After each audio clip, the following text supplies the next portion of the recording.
भवाय चन्द्रचूडाय निर्गुणाय गुणात्मने कालकालाय रुद्राय नीलग्रीवाय मङ्गलं वृषारूढाय भीमाय व्याघ्रचर्माम्बराय च पशूनां पतये तुभ्यं गौरीकान्ताय मङ्गलं भस्मोद्धूलितदेहाय व्यालयज्ञोपवीतिने रुद्राक्षमालभूषाय व्योमकेशाय मङ्गलं सूर्यचन्द्राग्निनेत्राय नमः कैलासवासिने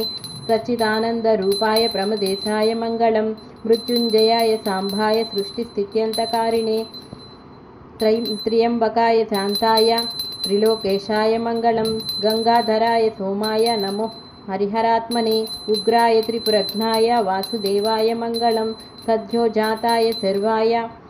भव्यज्ञानप्रदायिने ईशानाय नमस्तुभ्यं पञ्चवक्त्राय मङ्गलं सदाशिवाय स्वरूपाय नमः सत्पुरुषाय च अघोराय च घोराय महादेवाय